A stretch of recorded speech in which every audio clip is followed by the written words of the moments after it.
Yo, what is going on, guys? It's your boy Russ back again with some more Madden 19 Ultimate Teams, episode number 52, and this is the final house rules gameplay. We will be getting into the new Ultimate Legend stuff that has recently come out. I'm not oblivious to that, I promise. I do end up making a very nice amount of upgrades to the team, quickly here. But I did end up playing, the rest of the house rule gameplays, of course. We're just getting through those. This is the last one, as I said.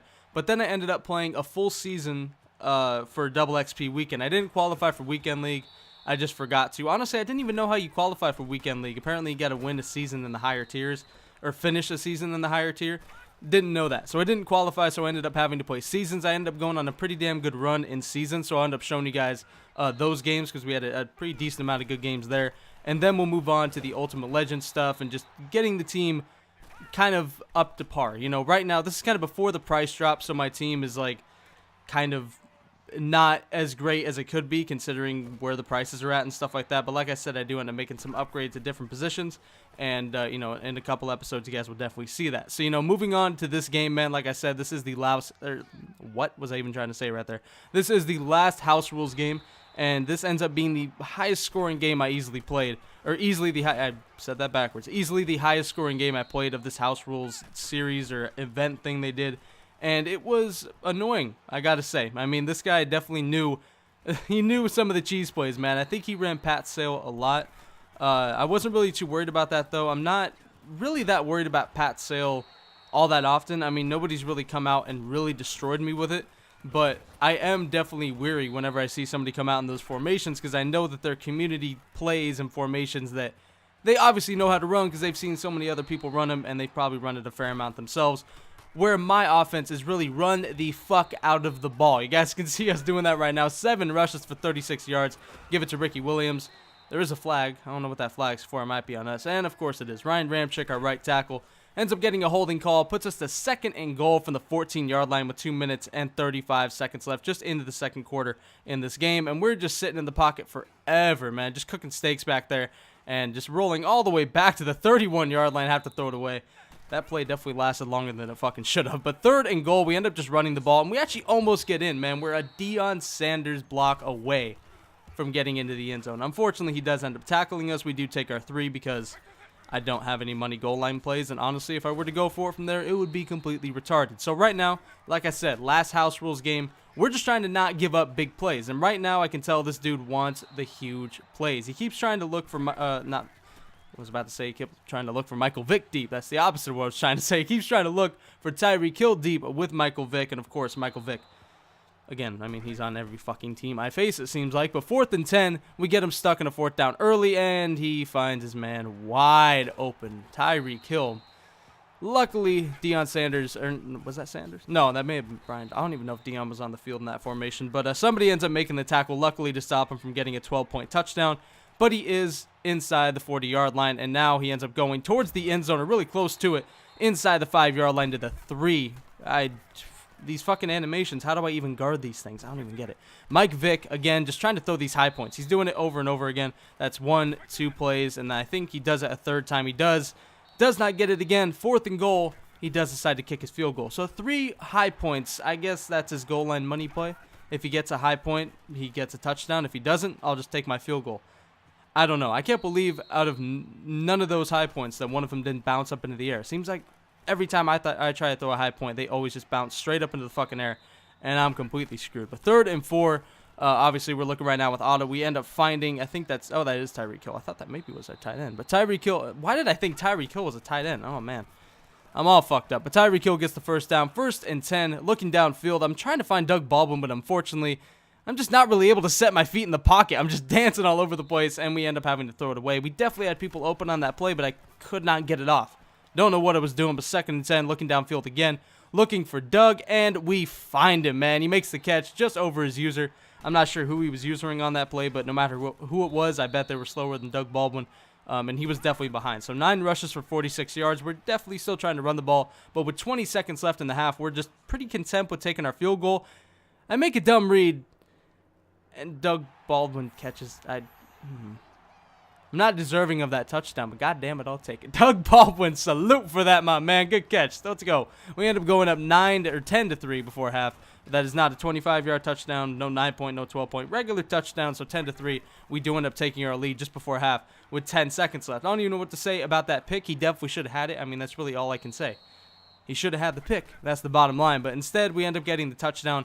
Horrible, horrible read by me. It was just bad. I don't know what I was reading right there. You know what? I think what I was reading was I was thinking that Doug was going to run past the safety and go to the sideline, but I should just know by now that whatever I expect my receiver to do, they don't do. Half of the time, they just fucking stop. Whenever they actually continue running a slant all the way down the field or continue running something all the way to the sideline, I'm genuinely surprised. I should just realize that most of the time they just stop. So it should have been a pick. We end up getting the touchdown. That's over with. 10-3 going into half. He does get the ball coming out of half. So obviously he does have a little bit of an advantage there. But with us being up 7, I'm not really too mad at it right now. 1st and 10 goes down the field, and just like that, he's up. That's a 9-point touchdown. Almost a 9-yard touchdown. I think that was like a 30, 40. I don't know how far of a touchdown that was. But regardless, it is a 9-point touchdown. It does put him up 13-10 as Tyreek Hill ends up burning us. That was just bad by me. I think I ended up getting stuck on the D tackle. I knew what play he was running, and I fucked it up. I got stuck on a player that I definitely could not use her, and he read it immediately and had that play, I believe, multiple times. Right here, 3rd and 10, we try to go to our tried and true out route. It does not work. 4th and 10, we try to find Jerry Rice over the middle. Instead, we go to Doug Baldwin on the sideline, and that was just dead on arrival. There was absolutely no way I was getting that there. We're intercepted by Bedenkirk. I don't know, some legend that I barely know anything about. Chucks it downfield to the same play. Crossers again, and he's in. Fuck. I was late on my user. That was just... That was frustrating. He goes for a high point on 2-point conversion. Does not get it. Luckily, 25-10 is the score, and quickly our lead is gone. A 12-point touchdown, a 9-point touchdown. I'm so happy that I'm going to start commentating regular gameplays again. I mean, my God, this fucking shit is so annoying.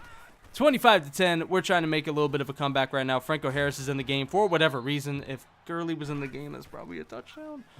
Fuck, that was the wrong formation to have fucking Franco Harris running the ball on. But right now, obviously, we're just getting destroyed by PA Crossers and Tyreek Hill. So right now, we're trying to get something going of our own. Just put something on the board.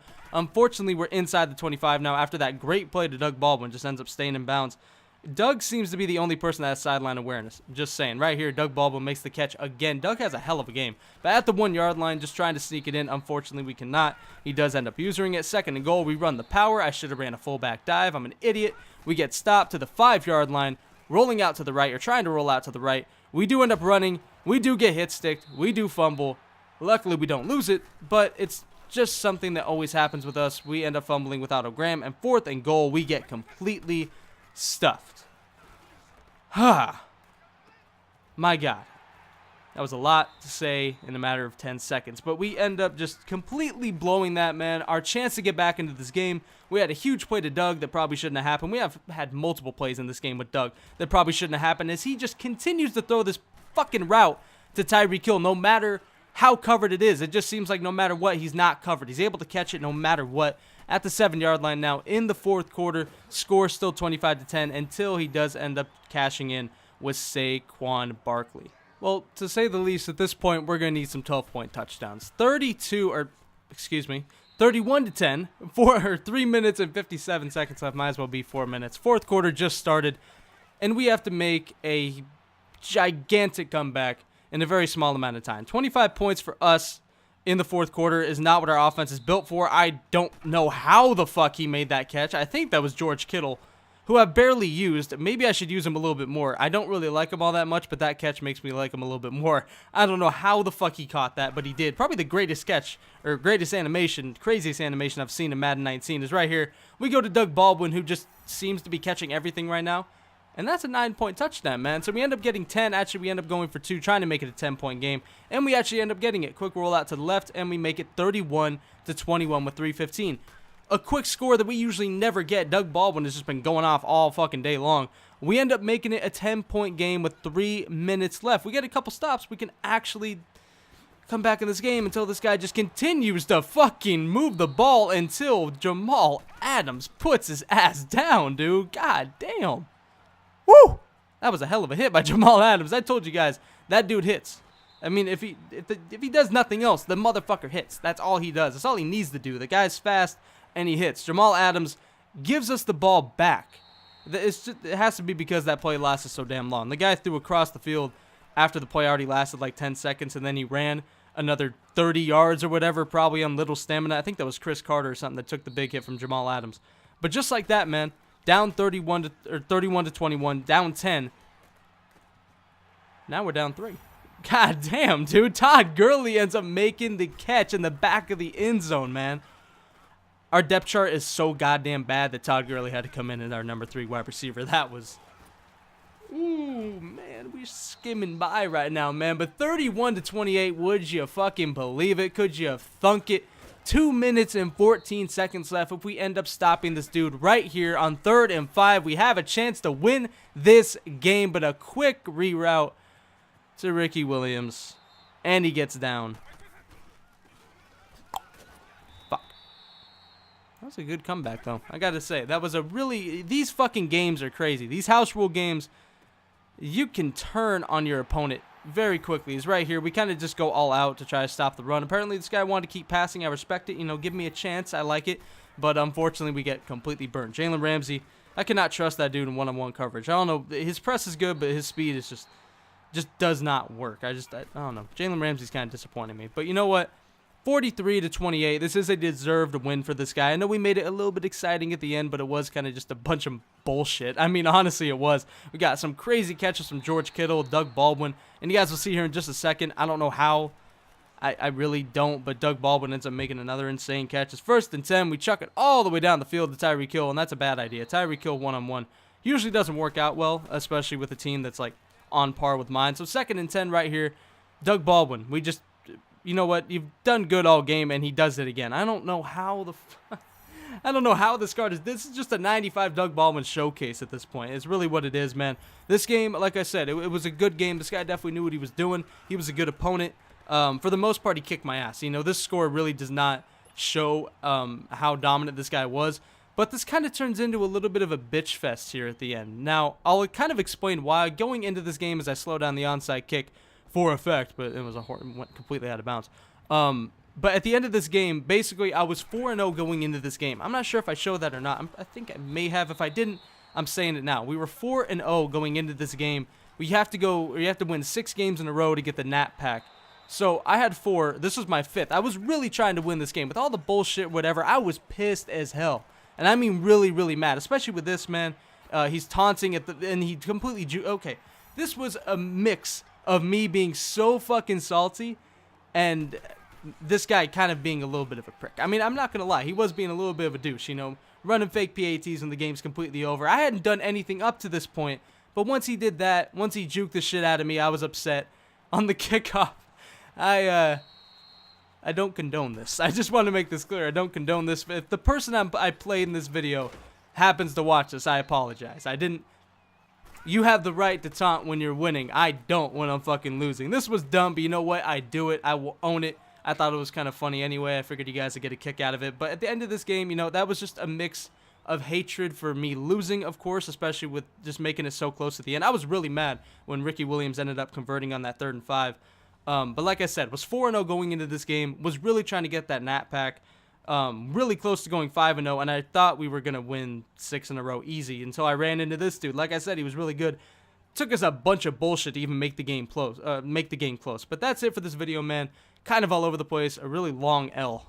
Jesus, that was a crazy game. But anyway, I hope you guys enjoyed it nonetheless. We're done with house rules for now. I'm not sure when they're going to drop the next event for that. Hopefully they do somewhat soon. But next we'll be getting into the double XP weekend games that I played. Like I said, I went on a big run in seasons. And then after that, we move on to Ultimate Legend promos and just upgrading the team in general. Because I have a big episode coming up where we upgrade a ton of positions and have a good amount of upgrades. So anyway, man, going to go ahead and get out of here. I hope you guys enjoyed this episode. Be sure to look out for the next one. And as always, I'm out. Peace.